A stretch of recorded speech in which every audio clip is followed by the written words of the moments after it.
أعوذ بالله من الشيطان الرجيم. بسم الله الرحمن الرحيم. الحمد لله رب العالمين الذي أرسل رسوله بالهدى ودين الحق ليظهره على الدين كله ولو كره المشركون. أشهد أن لا إله إلا الله وأشهد أن محمدا عبده ورسوله. اللهم صل على سيدنا محمد وعلى آل سيدنا محمد وعلى أصحابه والتابعين والتابع التابعين ولهم بإحسان إلى يوم الدين. أما بعد، سبحانك لا علم لنا إلا ما علمتنا إنك أنت العليم الحكيم. Alhamdulillah. Pertamanya kita memanjatkan kesyukuran kehadrat Allah Subhanahu Wa Taala kerana pada malam ini kita dapat menyambung kembali bacaan kitab Sulamus Sibyan. Dan insya-Allah pada malam ini kita akan berada dalam fasal yang terakhir dalam bab puasa ni untuk kitab ni. Jadi sebelum kita mulakan bacaan kitab ini, sukalah untuk kita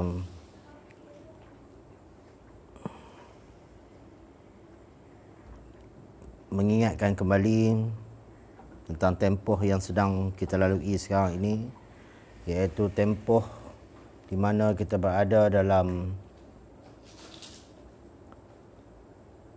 PKP yang terakhir, PKP fasa ketiga yang akan bermula pada hari ini dan akan berakhir insya-Allah pada 28 hari bulan nanti. Dan apa yang menggembirakan kita ataupun sedikit cahaya yang boleh kita lihat di hujung terowong melalui kenyataan yang telah disebutkan oleh Ketua Pengarah Kesihatan pada petang tadi, di mana beliau menyatakan bahawa fasa ketiga ini adalah merupakan suatu fasa yang jika sekiranya dilaksanakan dengan sebetulnya, maka ia merupakan fasa yang akan memutuskan sama sekali rangkaian rebatkan COVID ini. Jadi untuk itu, untuk kita orang awam ni, sudah tentulah kenyataan yang begitu menggembirakan kita, dan ianya semuanya terletak kepada kita sendiri, di mana kejayaan ataupun kegagalan PKP ini bergantung kepada kita sendiri. Kalau kita dapat menghayati dan dapat mematuhi arahan kawalan pergerakan ini, maka sudah tentulah kejayaan yang akan kita perolehi di akhirnya nanti. Tapi sebaliknya, kalau kita gagal untuk mematuhi perintah kawalan pergerakan yang kita lalui ini, sudah tentulah ianya akan terus berlangsung sehingga ianya akan memuaskan hati semua pihak untuk melepaskan kita daripada perintah kawalan pergerakan ini. Jadi apapun bergantung kepada diri kita sendirilah. Nah, kalau kita patuh, insya-Allah kita akan berjaya, dan kalau kita ingkar, kita akan menghadapi kegagalan dalam tempoh yang kita lalui ini. Jadi tuan-tuan dan puan sekalian, fasal yang terakhir dalam bab puasa ini ialah berkaitan dengan faslun fil i'tikaf. Dan suka juga kita menyatakan bahawa sekarang ini kita begitu merindui aktiviti ataupun amalan beriktikaf ini. Sejak sebulan yang lalu kita telah diarahkan untuk tidak menghadirkan diri kita ke masjid-masjid. Arahan yang telah dikeluarkan sejak 6 minggu yang lalu telah menghentikan program-program i'tikaf, program-program di masjid, dan serentak dengan itu juga menyebabkan amalan i'tikaf di seluruh negara kita telah terhenti. Maka suka kita menyatakan bahawa kerinduan kita kepada amalan i'tikaf ini telah meningkat dalam diri kita, Dan untuk itu, untuk kita kembali balik beriktikaf dalam masjid yang kita cintai, apa yang perlu kita lakukan adalah memahami dan mengikuti sepenuhnya perintah kawalan pergerakan, supaya akhirnya nanti kita akan dapat beriktikaf sama ada walaupun di pertengahan Ramadan nanti. Itulah yang kita harapkan. Walaupun mungkin di awalnya sudah pastilah kita tidak akan dapat merasai suasana beriktikaf di masjid, kerana perintah kawalan pergerakan ini akan berlangsung hingga 28 hari bulan. Jika sekiranya tidak dilanjutkan, maka selepas itu barulah kita boleh melakukan amalan i'tikaf ini.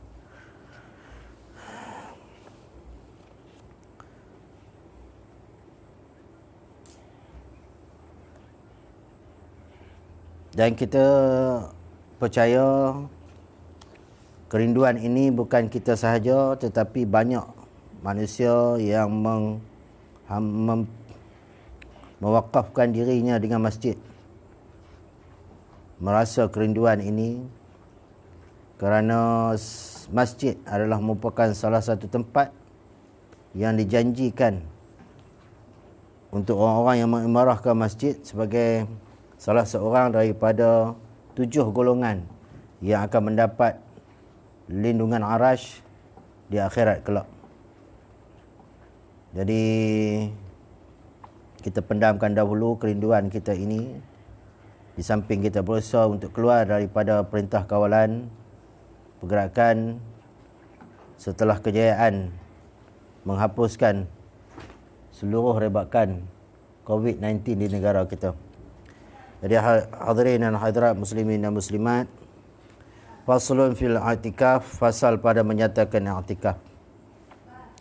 Makna i'tikaf, bermula makna i'tikaf itu berhenti dalam masjid daripada seorang yang ditentu akan dia, yakni muslim dan mumayyiz, dan tiada mani'nya dengan niat i'tikaf, sama ada berhenti itu duduk atau berdiri atau berbaring. Dan masuk dalam makna berhenti itu berjalan atau berlari pergi balik. Dan jikalau tiada berhenti sekalipun, seperti masuk pada satu pintu dan keluar pada pintu itu juga, maka diniatnya dalam masa berjalan dan dalam masa berlari itu. Bermula i'tikaf itu sunat muakkadah. Apabila masuk ke dalam masjid, maka tiap-tiap waktu walaupun dalam waktu tahrim. Dan pada 10 yang akhir bulan Ramadan itu terlebih afdal daripada bulan yang lain kerana menuntut Lailatul Qadar. Rukun i'tikaf. Bermula rukun i'tikaf itu 4 perkara. Pertamanya niat. Seperti diniatnya sahaja aku i'tikaf sunat kerana Allah Ta'ala. Adapun i'tikaf yang wajib seperti i'tikaf yang dinazar, maka niatnya sahaja aku mengerjakan fardu i'tikaf kerana Allah Ta'ala.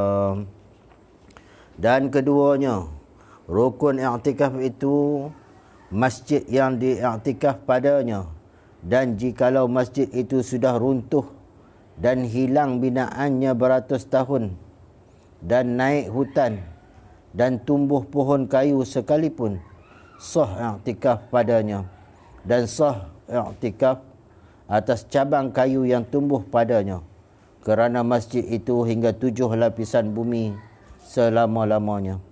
Maka tiada sah i'tikaf pada bukan masjid seperti surau dan madrasah. Dan ketiganya, rukun i'tikaf itu berhenti dalam masjid, yakni ada dalam masjid walaupun berjalan pergi mari lamanya lebih daripada tamak ninah.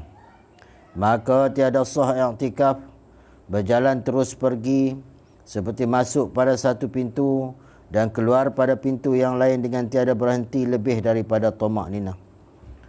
Dan keempatnya, rukun i'tikaf itu orang yang i'tikaf dan syaratnya Islam dan mumayyiz dan suci daripada hadas besar. Maka tiada sah i'tikaf kafir dan orang yang hilang akal seperti gila dan yang haid dan nifas dan junub. Tiada sah i'tikaf orang yang berhadas kecil, tetapi sah i'tikaf orang yang berhadas kecil, yakni tiada air sembahyang. Pembahagian i'tikaf.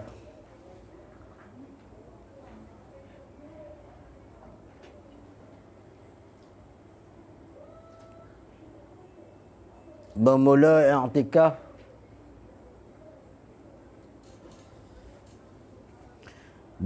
i'tikaf itu ada 4 macam. Pertama, i'tikaf yang tiada dinazar akan dia, iaitu sunat muakkadah bagi tiap-tiap orang yang masuk ke dalam masjid.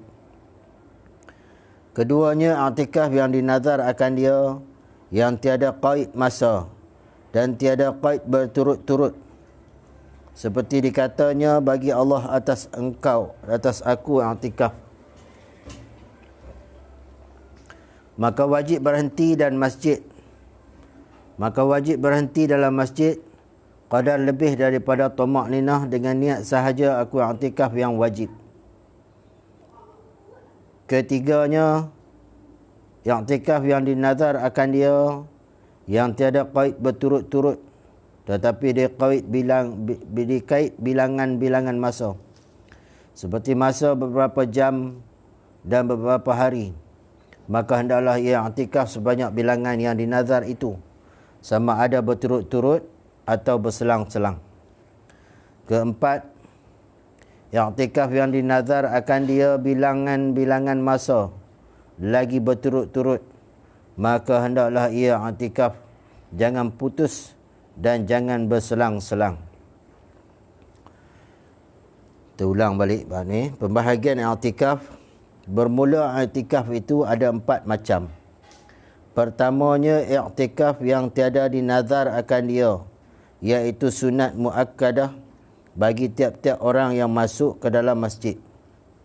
Kedua, i'tikaf yang dinazar akan dia, yang tiada qaid masa dan tiada qaid berturut-turut, seperti dikatanya, bagi Allah atas aku i'tikaf. Maka wajib berhenti dalam masjid qadar lebih daripada tamak-ninah dengan niat sahaja aku i'tikaf yang wajib. Ketiganya, i'tikaf yang dinazar akan dia, yang tiada qaid berturut-turut, tetapi dikait bilangan masa, seperti masa beberapa jam dan beberapa hari. Maka hendaklah ia i'tikaf sebanyak bilangan yang dinazar itu, sama ada berturut-turut atau berselang-selang. Keempat, i'tikaf yang dinazar akan dia, bilangan masa lagi berturut-turut, maka hendaklah ia i'tikaf jangan putus dan jangan berselang-selang. I'lam, maka hendaklah kamu ingat apabila dikatakan putus i'tikaf, iaitu tiada dikira masa itu daripada i'tikaf, seperti ia bernazar i'tikaf 6 jam, kemudian ia i'tikaf 3 jam, maka ia keluar daripada masjid dengan tiada hajat lamanya 2 jam, maka ia mari pula i'tikaf, maka hendaklah ia i'tikaf pula 3 jam, kerana masa 2 jam itu tidak masuk kira i'tikaf.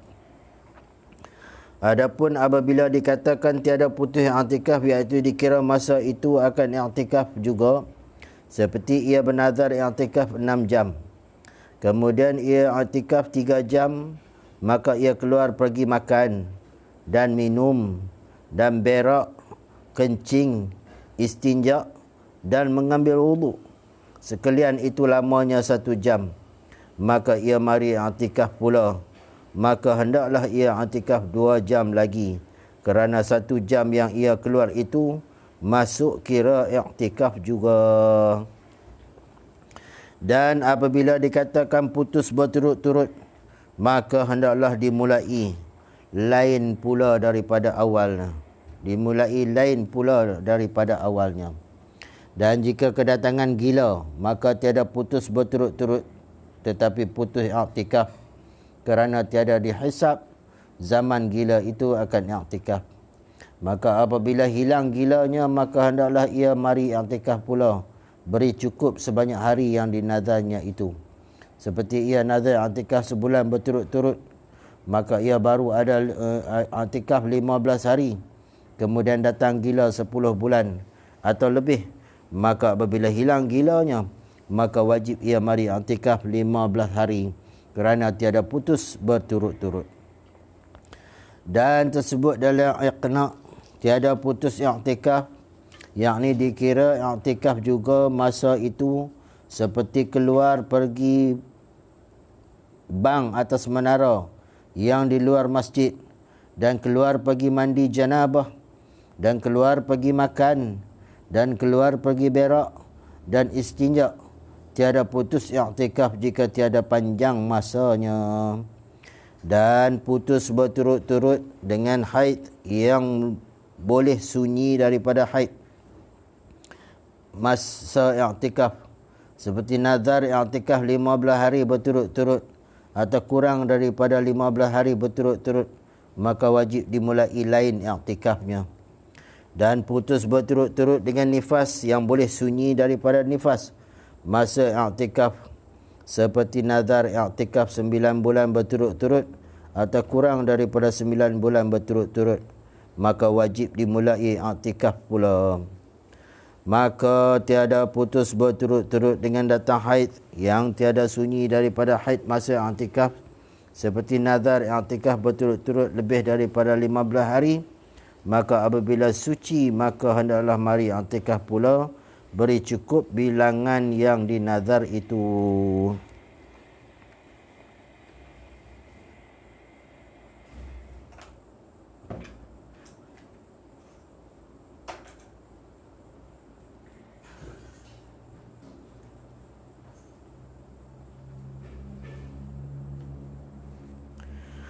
Dan tiada putus berturut-turut dengan datang nifas yang tiada suci masa i'tikaf daripada masa nifas, seperti nazar i'tikaf lebih daripada 9 bulan berturut-turut.